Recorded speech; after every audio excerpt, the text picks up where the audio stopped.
donc en cette deuxième journée qui se poursuit avec vous tous, professionnels de CESAD. Donc je vais juste en profiter pour vous rappeler quelques éléments un petit peu de sécurité pour la journée. On tente de garder le masque, de respecter les consignes sanitaires parce que, comme vous voyez, on est très très nombreux et en plus il va y avoir pas mal de déplacements. Étant donné qu'aujourd'hui on va faire les ateliers et qu'il va y avoir pas mal de mouvements.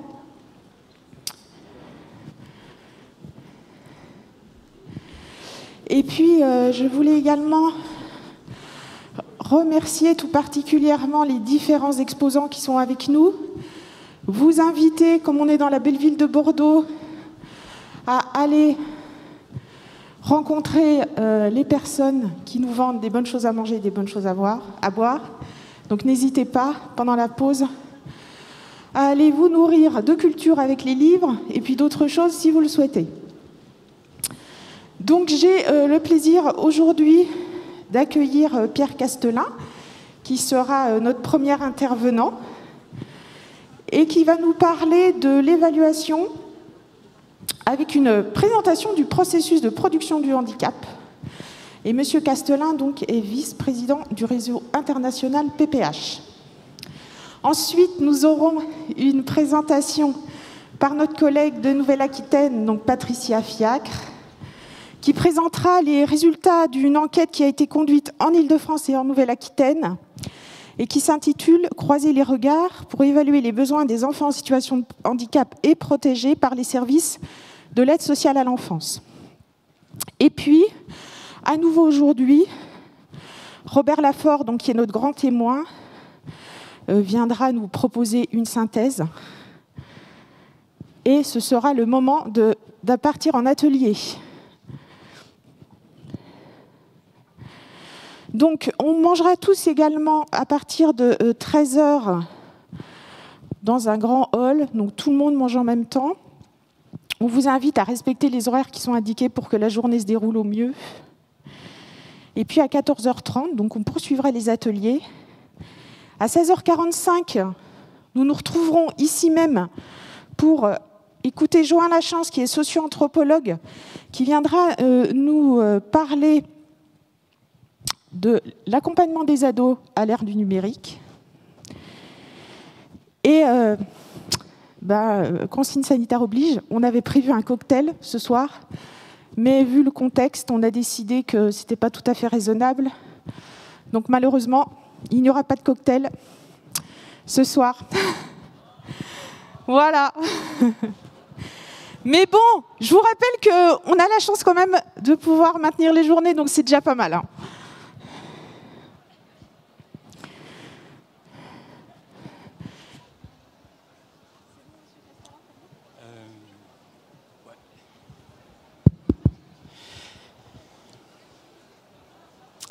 Bonjour. Alors c'est très impressionnant de passer après des orateurs de cette qualité. Mais je vais essayer de faire de mon mieux. Donc j'arrive de Belgique, mais je vous rassure, je repartirai avec tous mes variants Omicron, c'est promis. Alors je vais m'exprimer ce matin au nom du RIPPH, le Réseau international pour le processus de production du handicap. Nos objectifs, c'est de développer de la connaissance et puis de la diffuser, ceci dans le cadre de la promotion des droits humains et dans le cadre également d'un réseau international. Nous avons eu le plaisir en juin 2020 de voir la création d'un partenaire français, Vision Inclusive, le réseau français pour le processus de production du handicap. Alors, ce matin, je me propose d'évoquer 4 choses. Un rappel sur l'évolution des paradigmes du handicap, et puis bien sûr la présentation du modèle de développement humain et du processus de production du handicap, avec sa convergence avec la Convention, qui a déjà été évoquée hier, et puis bien sûr l'inclusion et les répercussions sur l'offre de services, Et enfin, quels sont les enjeux? L'évolution de nos représentations ont beaucoup évolué au fil du temps. Dans les années 70, on parlait encore des invalides. Dans les années 80, du handicapé. Dans les années 90, la personne handicapée. Et aujourd'hui, nous parlons effectivement de la personne en situation de handicap. Tout ça, c'est parcouru d'une culture d'abord axée sur la charité, la compassion, pour en arriver aujourd'hui à une représentation de la personne ayant des droits. Ça s'est inscrit dans une évolution sociopolitique qui s'est fort marquée dans les années 70, 80, notamment dans les pays anglo-saxons. Et on peut remarquer la création du mouvement pour la vie autonome sous l'impulsion d'Edward Roberts. Deux regards sur le handicap. On peut se focaliser bien sûr sur les déficiences de la personne, sur ses incapacités, et donc un regard qui est axé sur la personne, c'est-à-dire un modèle individuel qui est souvent le modèle de référence dans le champ biomédical. Ou alors un modèle qui est axé sur l'environnement, que ce soit l'environnement physique ou l'environnement social. Et également l'émergence des situations de discrimination et donc la réduction de la participation sociale,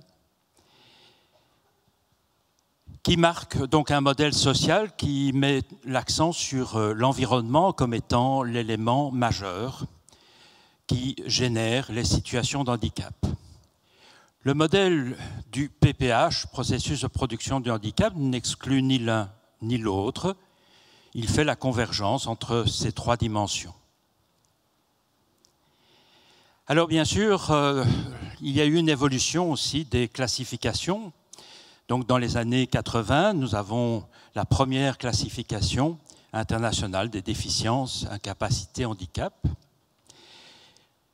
auquel réagit le Comité québécois en proposant en 1998 le processus de production du handicap.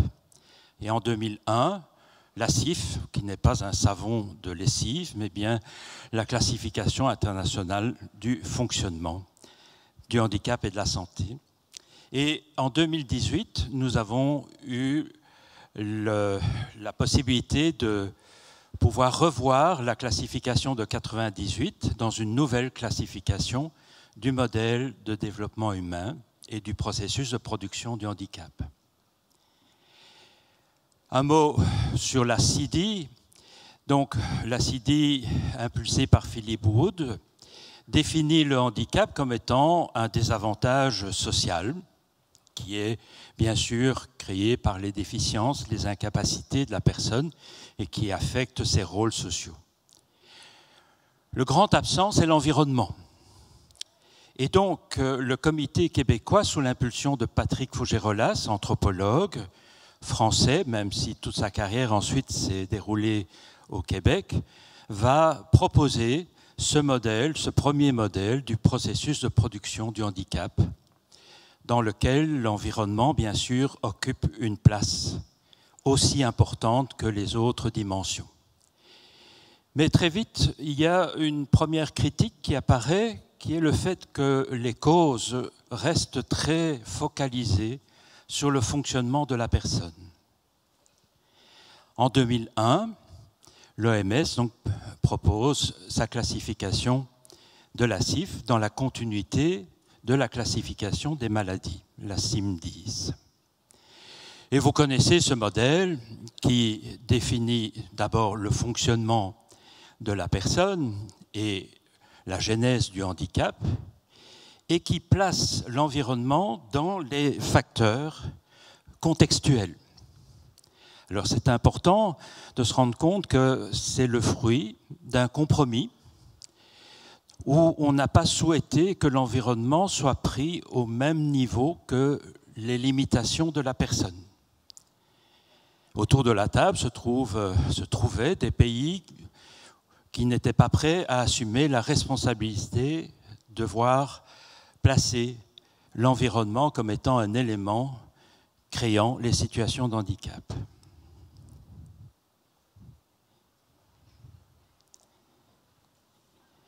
Alors, le MDH-PPH, qu'est-ce que c'est? D'abord, c'est une réflexion en 2010 de Patrick Fougerolas dans son livre donc, La funambule, le fil et la toile, dans lequel il revoit la première classification de 98.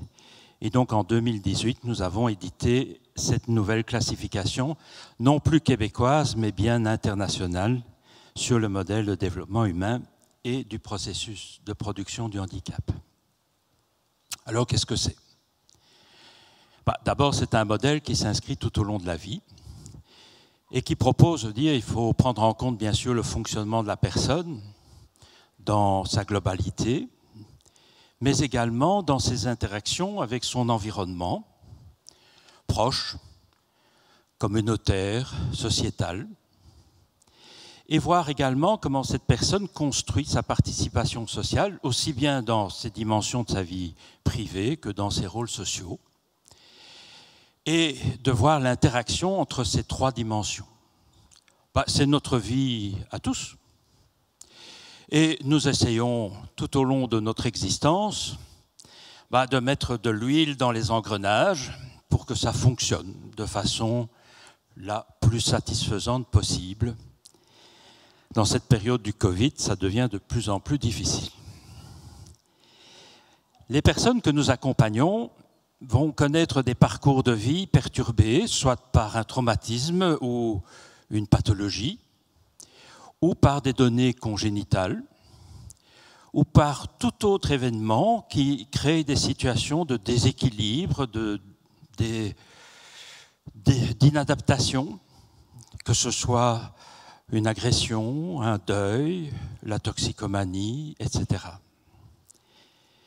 Et donc, le processus va créer des situations de handicap au niveau du fonctionnement de la personne, de ses facteurs identitaires, de ses systèmes organiques, de ses aptitudes, mais également des modifications au niveau de l'environnement, proche, micro, communautaire, méso, sociétal, macro.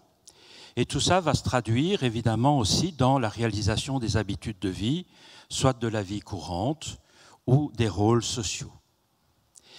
Et donc, ce modèle nous aide à comprendre quelles peuvent être les causes des situations de handicap, les conséquences, et identifier, bien sûr, quelles peuvent être les priorités d'action.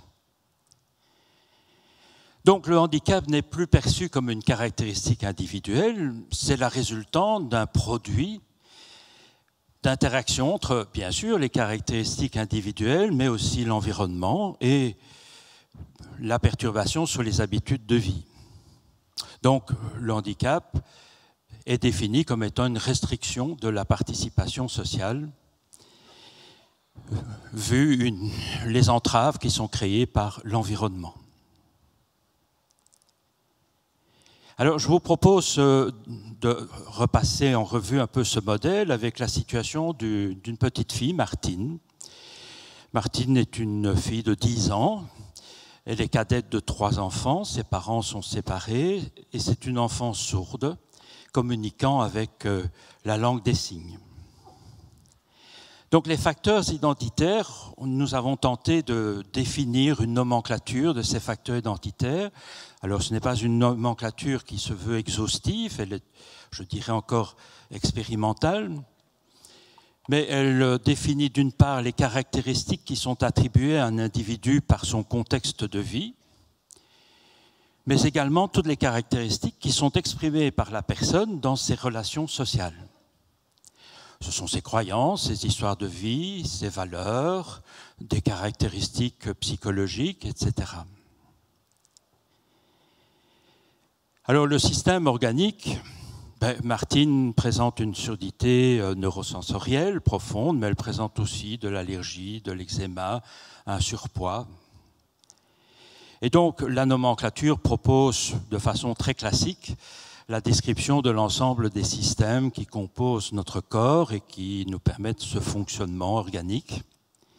Ce qui est intéressant de définir, c'est peut-être le concept de déficience, qui est parfois utilisé pour traduire toutes les faiblesses de l'individu. Or, ici, la déficience est définie comme une altération anatomique, histologique ou physiologique d'un organe. Et donc, ça permet de définir aussi quels sont les professionnels qui sont compétents pour agir sur la déficience. Et bien sûr, ça relève du corps médical et du corps paramédical.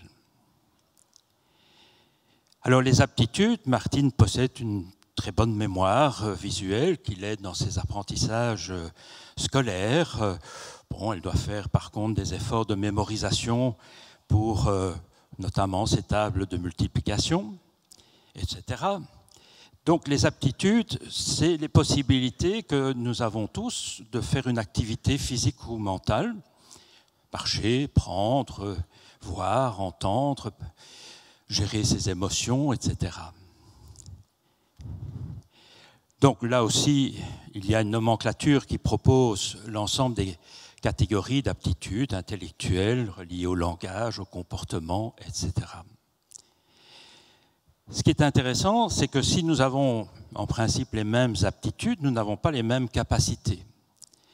Et les capacités, c'est l'expression positive des aptitudes. Bien sûr, les personnes que nous accompagnons ont des réductions aussi d'aptitudes. On parlera d'incapacité, ce qui ne veut pas dire qu'elles sont totales. Ce qui est surtout important, c'est que l'observation des capacités concerne tous les intervenants, ce qui n'était pas le cas pour les déficiences.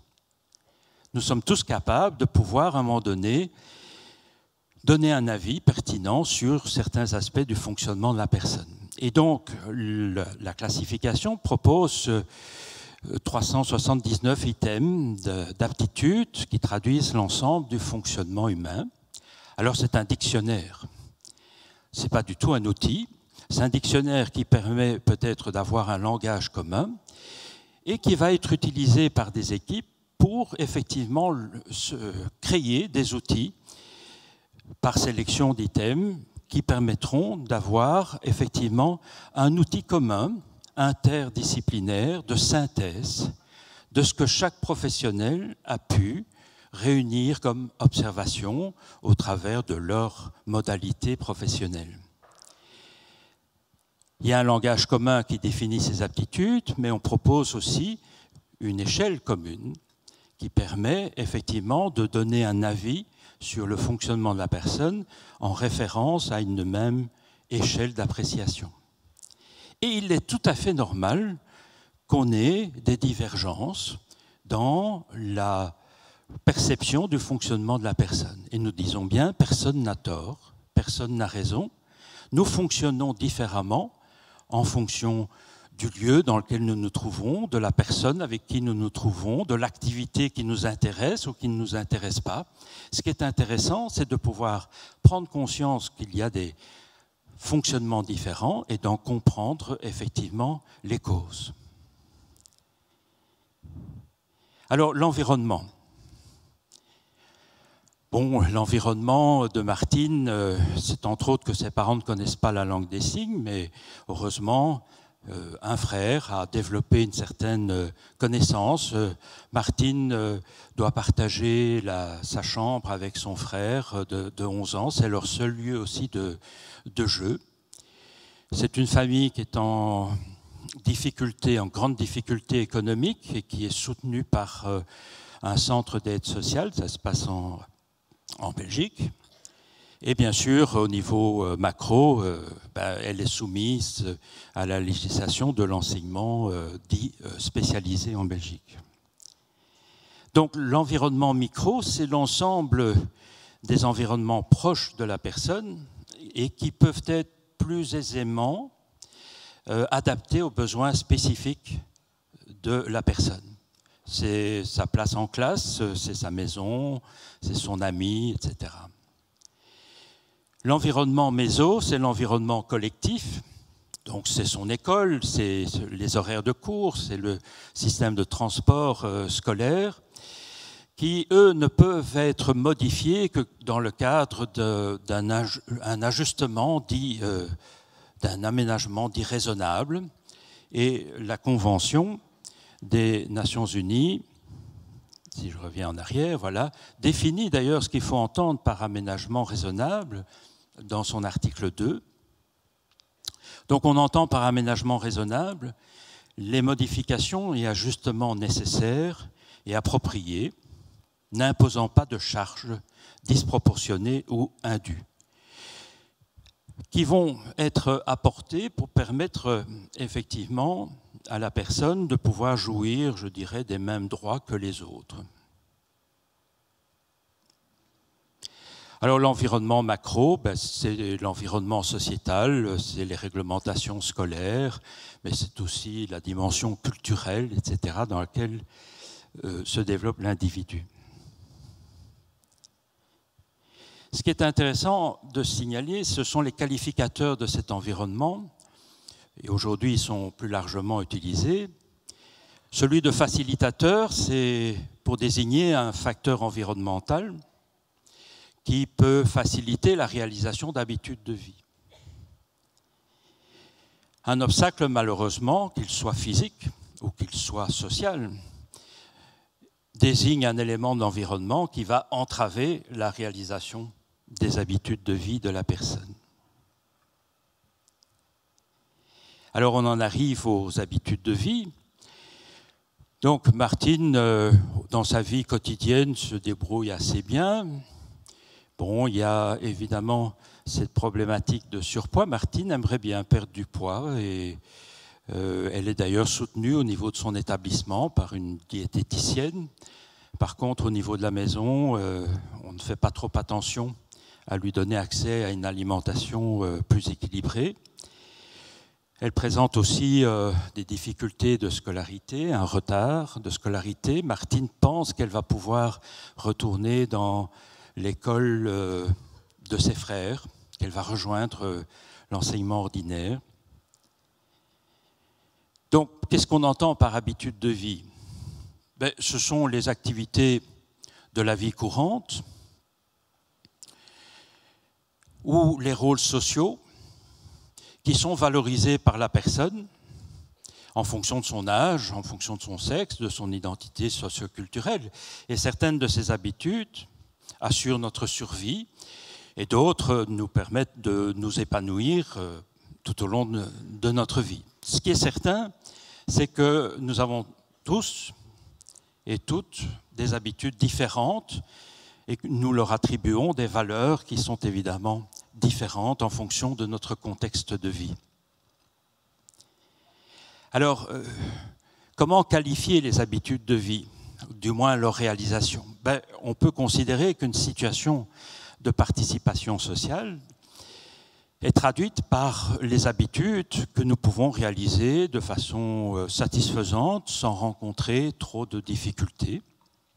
C'est ainsi que Martine peut considérer que toutes les habitudes de sa vie courante concernant les soins personnels se déroulent très bien. Elle est autonome dans la réalisation de ses habitudes. Par contre, la situation d'handicap, et là nous arrivons au cœur, je dirais, du modèle du PPH, qui a défini pour la première fois ce concept de situation d'handicap, qui est utilisé aujourd'hui de façon très régulière. Elle correspond à la réduction de la réalisation de certaines habitudes de vie, et ceci en interaction avec, bien sûr, les facteurs personnels, mais également les obstacles de l'environnement. Donc c'est ainsi que la situation de handicap pour Martine, c'est entre autres au niveau de sa scolarité. Elle a tendance à rester en retrait dans la classe, à ne pas participer aux activités scolaires.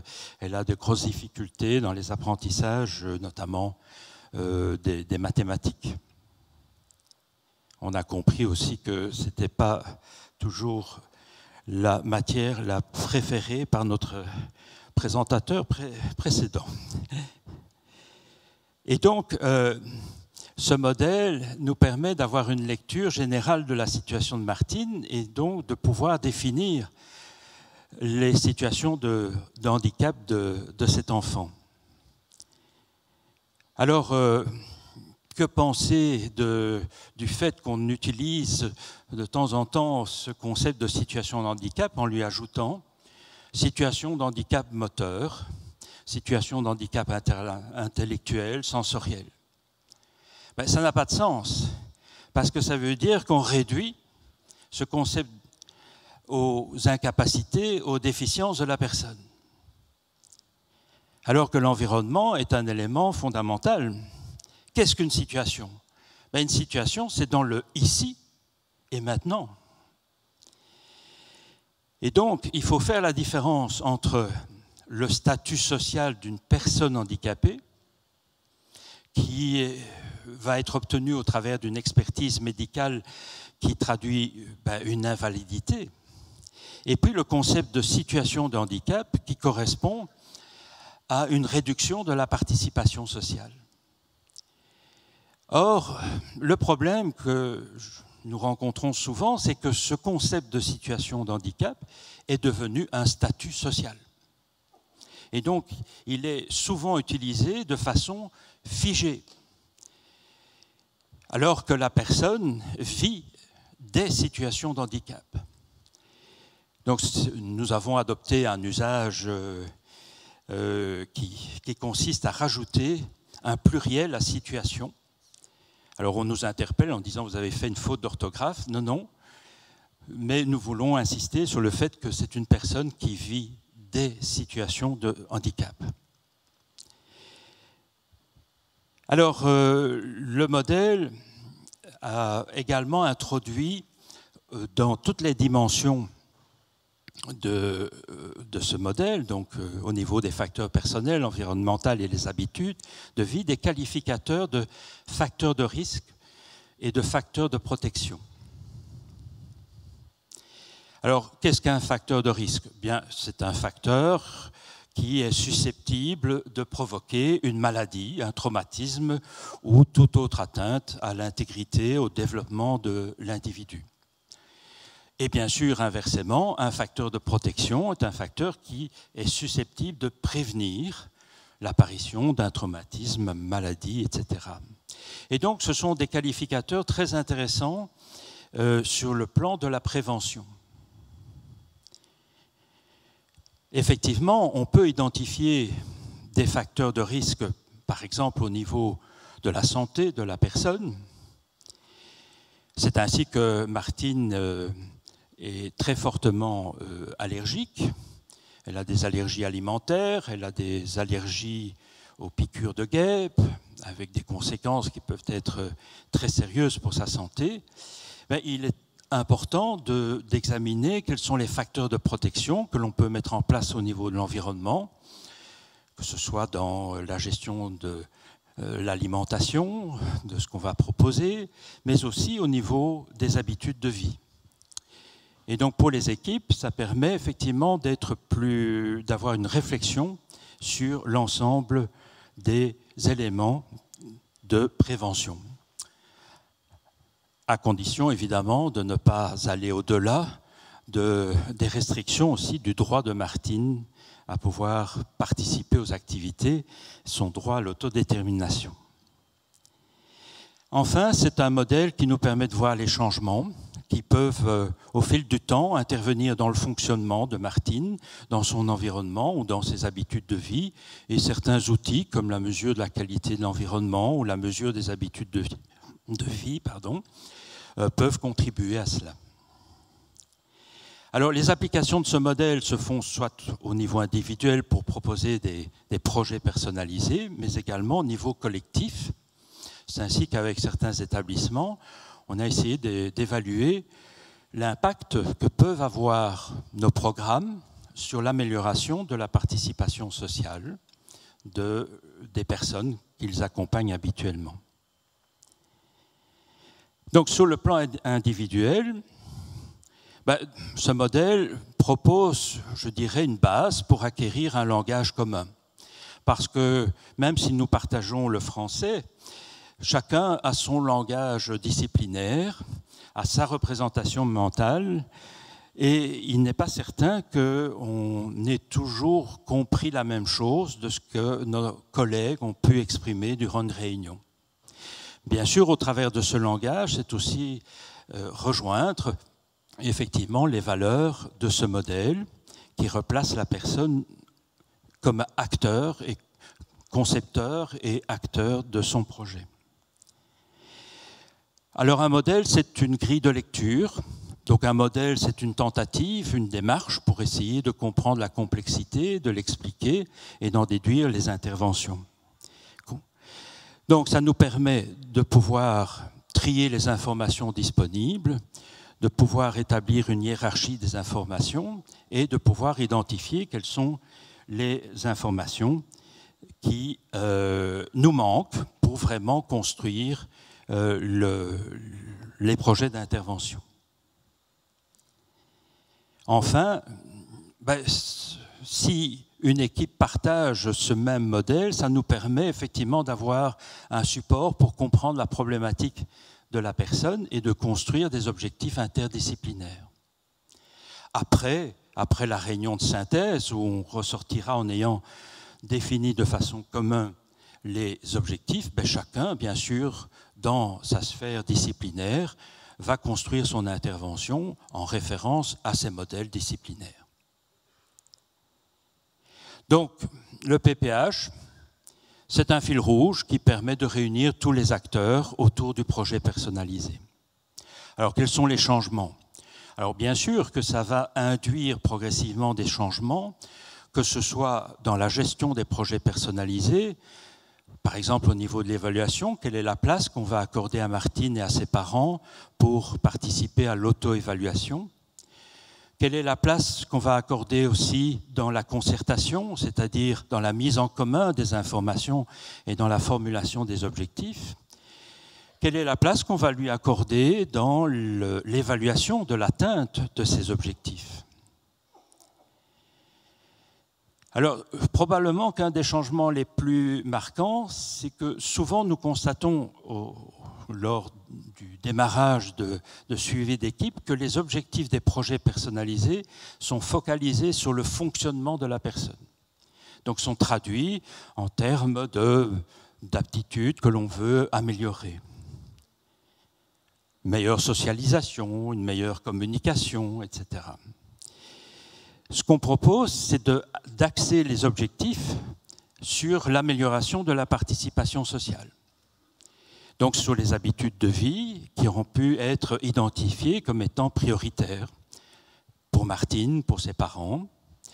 Ce qui ne veut pas dire qu'on n'agit plus sur la personne, mais les actions sur la personne vont effectivement être en liaison avec leur impact sur l'amélioration de la participation sociale.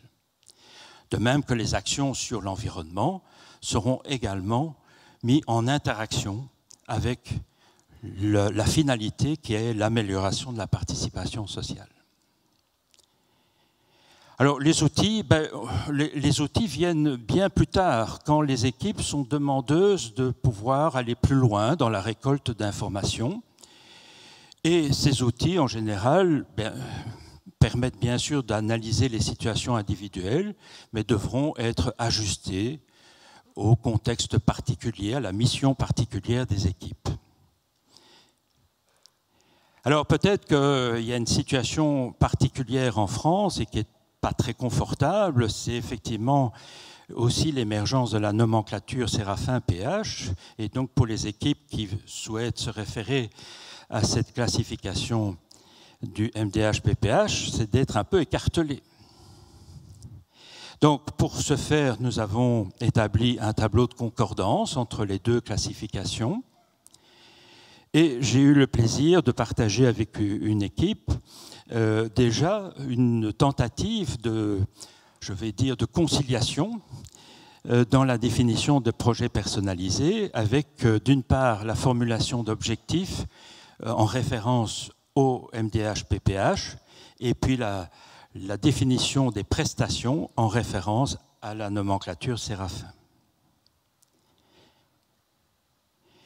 Donc, pour conclure avec cette partie, je dirais que le MDH-PPH, c'est de mieux prendre en compte les besoins de la personne, c'est de pouvoir favoriser un travail d'équipe et de partenariat avec l'environnement, mais c'est aussi et surtout contribuer à l'exercice des droits de décider de son projet de vie.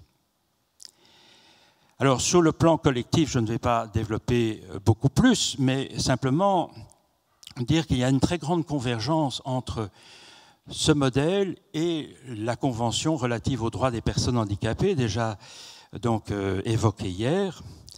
Et bien sûr, vous savez que la France l'a ratifié le 18 février 2010, et c'est évident que toutes et tous, vous l'avez déjà lu. Ne répondez pas, ne répondez pas.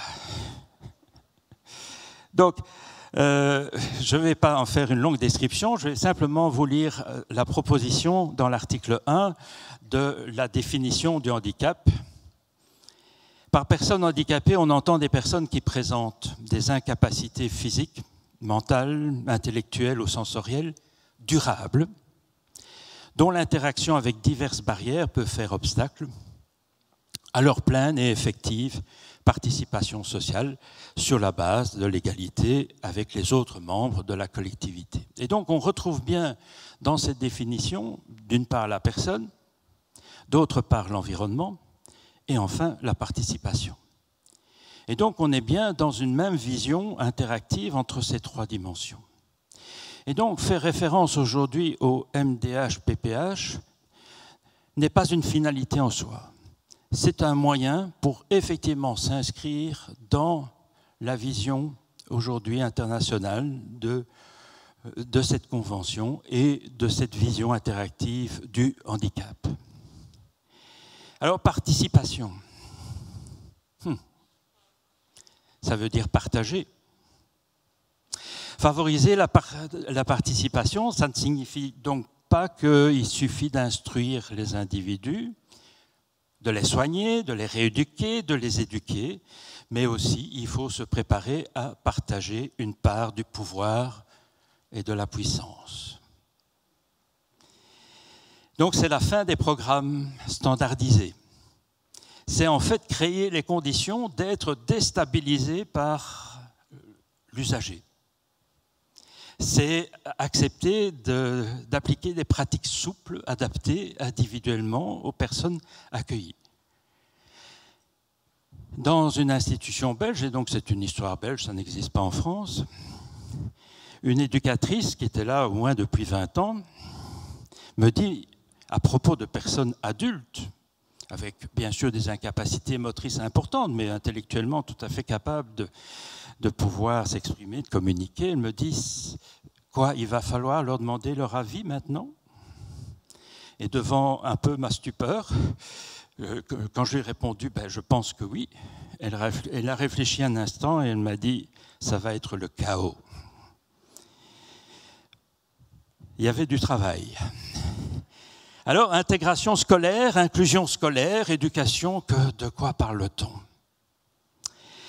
En fait, l'inclusion, selon le RIPPH, que je partage, c'est une philosophie. C'est un ensemble de pratiques d'ajustement de l'environnement. Alors, bien sûr, on peut considérer de façon égalitaire l'environnement le même pour tous. Ou alors, on peut avoir un soutien individualisé pour permettre la participation. Et là, on est dans l'intégration. Ou enfin, on peut penser différemment l'environnement et le rendre accessible à tous. Et là, on est dans l'inclusion. Et donc, il nous semble qu'il y a souvent une confusion entre l'intégration et l'inclusion.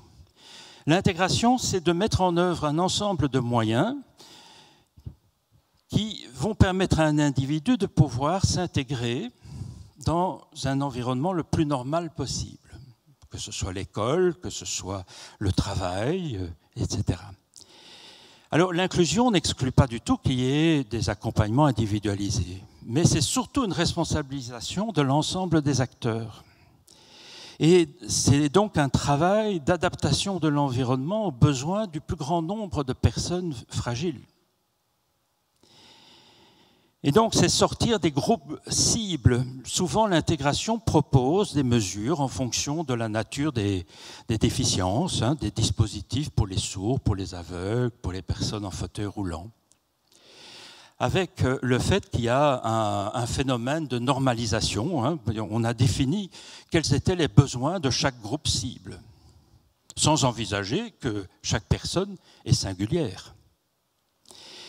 Et enfin, le risque, c'est d'exclure effectivement des catégories de personnes qui ont des besoins tout aussi importants, mais qui sont invisibles, des personnes ayant des maladies chroniques ou des problèmes de santé mentale. Donc le MDH-PPH prône une approche inclusive. Effectivement, nous préférons parler d'approche inclusive puisqu'il s'agit d'une action sur la qualité de l'environnement, qu'il soit physique, social, comportemental, et non du résultat attendu. L'inclusion, c'est le résultat attendu. C'est l'exercice des droits ou l'exercice de la participation sociale des personnes qui fonctionnent différemment. Donc nous parlons plus d'approche inclusive. C'est accepter de bouger les lignes pour tout le monde, de manière à ce que cette société puisse évoluer vers une meilleure reconnaissance des droits humains. Mais c'est également accepter la fin de certains privilèges, c'est-à-dire qu'il faut éviter qu'il y ait une discrimination qui soit basée parfois sur la nature des déficiences. Effectivement, parfois, on a des discours de mouvements associatifs qui revendiquent des privilèges en fonction de la nature des déficiences de leurs membres, de leurs associations. C'est éviter ces inéquités donc, catégorielles. L'approche inclusive, ça veut dire travailler avec et sur la qualité de l'environnement, que ce soit dans l'organisation formelle et informelle, que ce soit dans les aides techniques, dans les aménagements, dans les aides humaines et aussi dans l'évolution des attitudes, des compétences. Alors, pour en arriver un peu plus à l'éducation inclusive, en 2005, l'UNESCO définissait déjà, elle dit, la démarche de l'éducation inclusive consiste à chercher comment transformer les systèmes éducatifs et les autres cadres d'apprentissage pour les adapter à la diversité des apprenants. Donc on voit bien que l'éducation inclusive, c'est une responsabilité collective. Et donc, nous pensons qu'il est nécessaire d'avoir en tête qu'il faut organiser deux types d'aménagements. Dans le cadre de l'éducation, il y a des aménagements collectifs durables, c'est-à-dire c'est modifier l'environnement éducatif d'emblée pour tous les élèves, tous les étudiants, c'est-à-dire c'est proposer des modalités pédagogiques, des modalités d'évaluation multiples qui permettent effectivement à chacun de pouvoir trouver un média qui lui est plus facilement accessible. Bien sûr, ça n'exclut pas les aménagements individualisés, ponctuels, qui répondent effectivement à des besoins particuliers. Mais donc, il est vraiment intéressant d'avoir en tête dans sa stratégie ces deux types d'aménagements. Et donc, la philosophie de l'inclusion, on considère que ce n'est plus à l'enfant, à l'étudiant, à s'adapter aux normes attendues, même avec des aménagements raisonnables, parce que les aménagements raisonnables interviennent en général quand il y a un problème.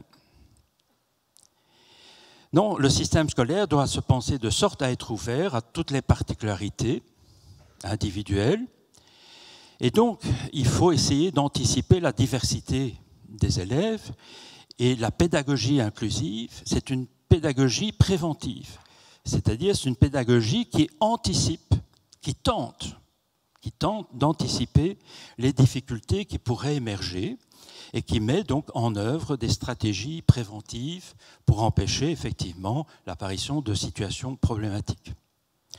Donc, en bref, absence de catégorie, prise en compte de la diversité et favoriser des stratégies collectives de prévention plutôt que des mesures individuelles. Alors vous me direz, une société inclusive, une utopie. Je trouvais d'abord intéressant que Guy Apège, président de la FEGAPI, c'était en 2011, se disait les dépenses publiques liées aux politiques du handicap sont un investissement et non une charge pour une société durable. Mais moi, ce que je pense, c'est qu'en fait, oui, quelque part, c'est un esprit d'utopie, mais qui prend appui sur le réel pour le transformer. Et effectivement, la finalité de l'inclusion est utopique. Mais toutes les actions que nous menons pour modifier cet environnement, elles sont bien réelles, elles. Et elles permettent de transformer effectivement cet environnement pour tendre vers cette utopie. Ce n'est pas Éric Zemmour qui va me contredire. Excusez-moi, c'est une histoire belge. Mais j'avais envie de la sortir, celle-là.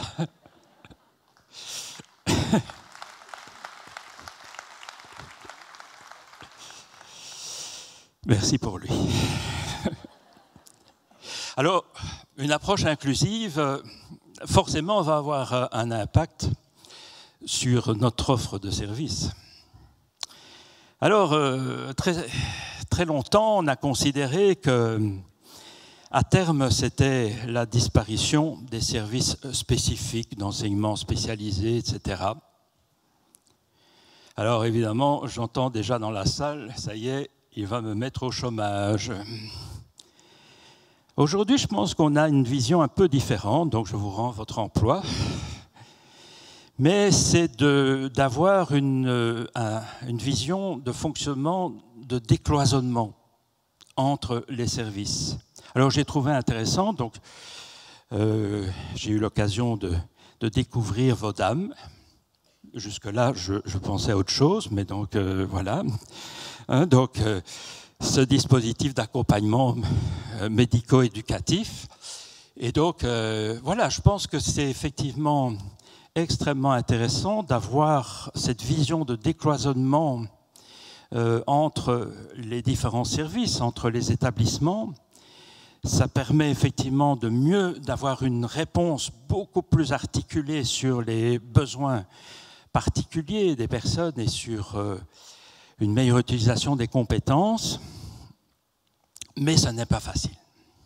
Parce qu'on est confronté entre une logique d'établissement et une logique d'inclusion.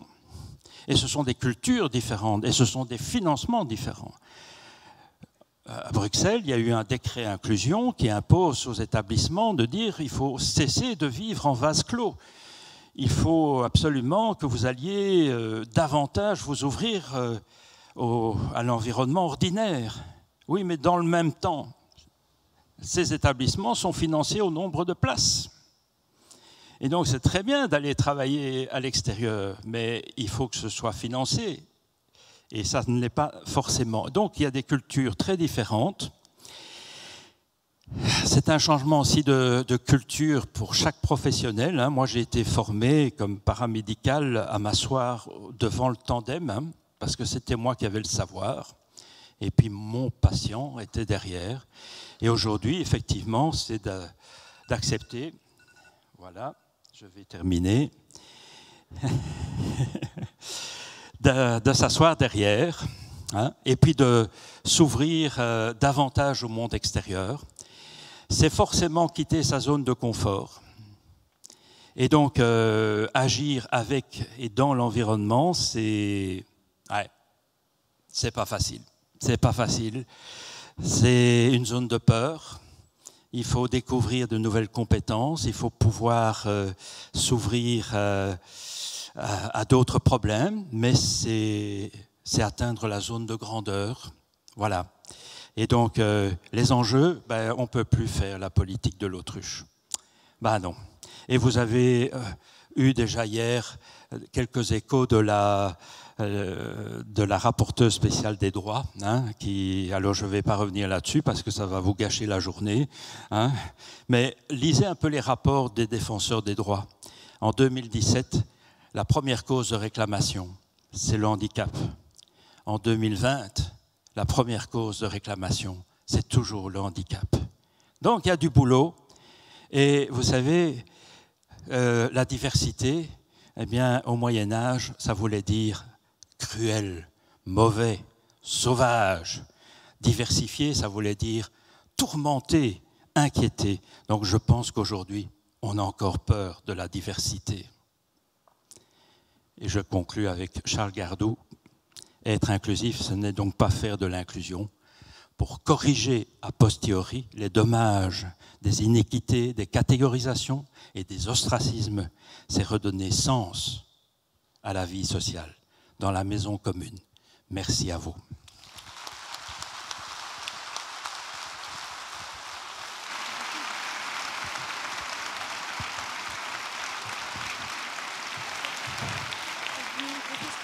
Oui, je veux bien de l'eau. Oui.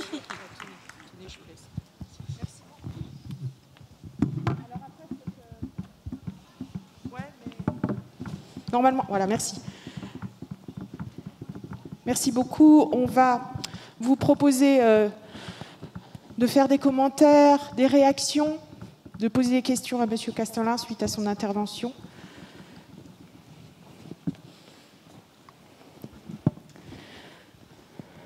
Levez bien haut la main pour qu'on vous voit, parce que c'est juste impressionnant. Ici, voilà, merci. Au milieu.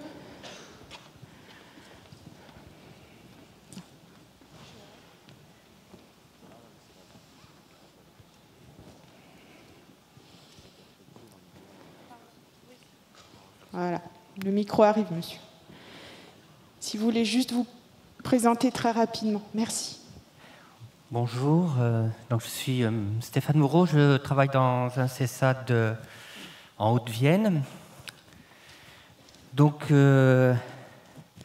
votre propos tout à fait intéressant, mais qui se base sur l'inclusion, et j'aurais beaucoup de choses à dire, mais j'ai peu de temps. Donc, je voudrais juste centrer sur deux petites choses. La différence que vous faites entre intégration et inclusion, et puis aussi la pédagogie inclusive. Et il me semble qu'autour de cela, il y a déjà des choses qui existent, qu'on nomme par d'autres mots. Par exemple, je relirai la pédagogie inclusive comme la pédagogie différenciée qui existe depuis de nombreuses années, entre autres au niveau de l'éducation nationale. J'ai un double cursus, éducation nationale et travailleur social. Et de part, lorsqu'aujourd'hui, je me permets ce terme, même s'il est un peu fort, on met au pilori l'intégration, je pense que ce n'est pas simplement... je suis tout à fait d'accord avec vous au niveau des organisations sociales et à la catégorisation des gens, mais si on se rapporte à Dominique Schnapper sur l'intégration, je pense qu'on a perdu le sens premier de ce terme d'intégration qui vient la mettre aujourd'hui, me semble-t-il, en opposition à l'inclusion, alors que moi, je ne pense pas cela. Je pense que dans l'intégration, il y avait déjà ce qu'on appelle aujourd'hui de l'inclusion. Si on part des recherches qui ont été faites, là je cite Dominique Schnapper parce que je l'ai un peu lu, mais il y a sûrement d'autres auteurs, et que je trouve dommage qu'on fasse cette opposition, parce qu'il y avait déjà des choses qui existaient. Voilà.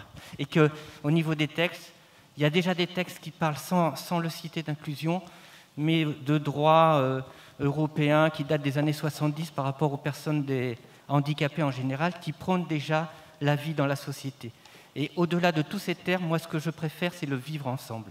Comment on fait pour vivre ensemble, au-delà de nos différences et avec nos différences. Voilà.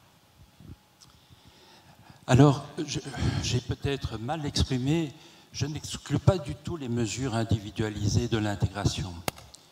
Je dis simplement, c'est que, à côté de ces mesures qui ont tout à fait leur place, il y a une autre stratégie à développer qui est une stratégie d'anticipation des difficultés potentielles que l'on pourrait rencontrer dans la diversité, par exemple des élèves qu'on accueille, et qui relèvent davantage de l'inclusion, c'est-à-dire d'une approche inclusive telle que je l'ai définie, sur l'aménagement de l'environnement.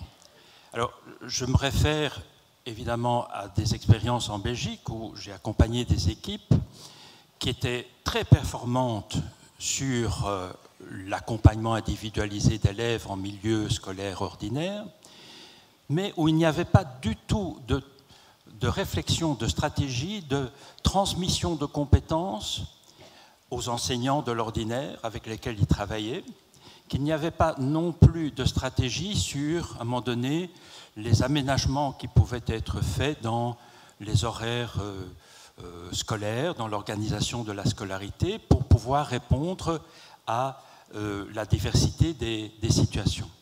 Alors, j'ai accompagné ici en France l'Université de Nantes qui voulait publier un guide pour les enseignants, et leur point de départ avait été de dire, dans ce guide, on va donner toutes les actions qu'on peut faire pour les étudiants sourds, pour les étudiants malvoyants. Et donc, ils étaient partis dans cette vision de catégorisation des besoins. Je dis, mais on peut renverser la réflexion et dire, non, on ne va plus partir d'une catégorie d'élèves, d'étudiants, mais on va essayer de réfléchir quels seraient les obstacles qui empêchent des étudiants d'accéder dans de bonnes conditions à leurs études. Alors, il y a des obstacles en termes de mobilité, il y a des obstacles en termes d'accès à l'information, il y a des obstacles en termes d'accès à la pédagogie. Et on a travaillé sur un guide qui essayait d'identifier quels étaient les obstacles et forcément quels étaient les moyens qu'ils pouvaient faire, en disant, non seulement on va répondre aux besoins, bien sûr, des étudiants identifiés comme étudiants handicapés, mais vous allez probablement aussi répondre à des besoins d'étudiants qui ont des maladies chroniques, des étudiantes enceintes, etc. Et donc, c'est ça, c'est de renverser la réflexion. Alors, je ne dis pas que c'est neuf, hein. Je dis simplement, c'est qu'aujourd'hui, je pense qu'il y a une réflexion dans nos prestations à essayer à la fois de travailler sur des réponses individualisées, que moi j'ai appelé intégration, enfin que nous appelons intégration, mais aussi à voir comment on peut mettre en œuvre nos compétences pour faire évoluer l'environnement, qu'il soit scolaire, professionnel, etc. Voilà, c'est ce que j'ai essayé de développer à ce niveau-là. Mais donc, je n'exclus absolument pas des mesures d'intégration et d'accompagnement individualisé. Merci de votre réponse. Quelqu'un d'autre? Est-ce qu'il y a d'autres réactions, d'autres questions? Bon. Ici, à gauche. Bonjour, j'ai le micro. Juste une question. Voilà, je viens de région PACA, Avignon, Marseille. Je suis directeur d'IME, de AP et de CESAD. Et vous avez parlé de dames. Et juste un petit peu plus précisément, est-ce que vous avez jaugé le nombre de dames qui existaient, leur pertinence, peut-être aussi les différences dans les régions, et puis réellement ce qui est traduit des dames pour tous et toutes là aujourd'hui, ce que c'est vraiment, parce qu'il y a certainement plusieurs définitions et peut-être la bonne en l'occurrence. Alors je ne suis pas le bon interlocuteur, parce que moi j'ai découvert les dames à l'occasion d'une autre journée nationale organisée par les créailles du Pays de Loire à Saint-Malo.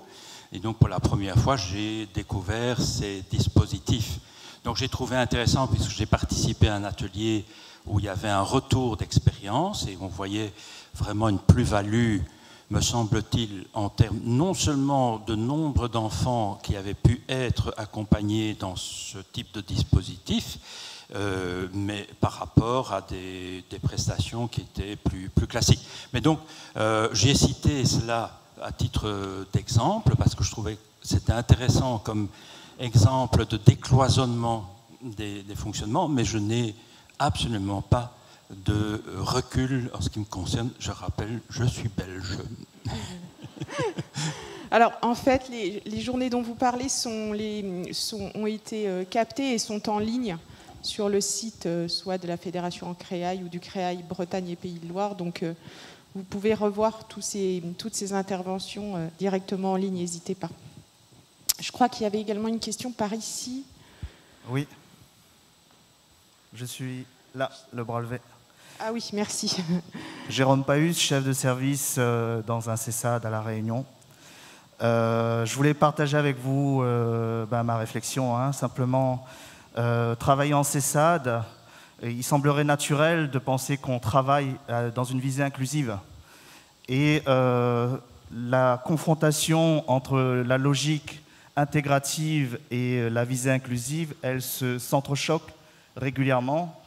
Et peut-être aussi ajouter que l'histoire de nos métiers, on vit un peu en vase clos, hein, la consanguinité de nos métiers, où les éducateurs deviennent des chefs de service, les chefs de service qui deviennent des directeurs, des formateurs.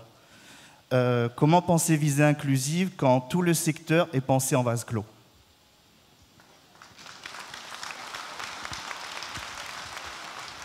Oui, ben,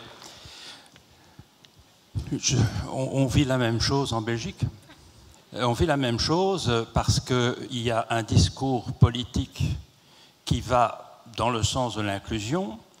Il y a des décrets, mais en général ne suivent pas les ressources. Et il n'y a pas une volonté ou, je dirais, une compétence politique suffisante que pour revoir complètement, par exemple, le système de financement. Parce que vouloir l'inclusion en ayant un système de financement qui est basé essentiellement sur le nombre de personnes qu'on accueille en établissement n'est pas compatible avec cette vision de décloisonnement. Donc voilà, et donc on est obligé d'essayer de lutter contre, de trouver les moyens au jour le jour. Et il y a des équipes qui arrivent à faire des choses très intéressantes pour aller contourner ces obstacles. Merci beaucoup. Bon, écoutez, je vous propose qu'on s'arrête là pour les questions. On va laisser la place à Patricia Fiacre, donc notre collègue du CRAI Nouvelle-Aquitaine. Merci beaucoup, monsieur.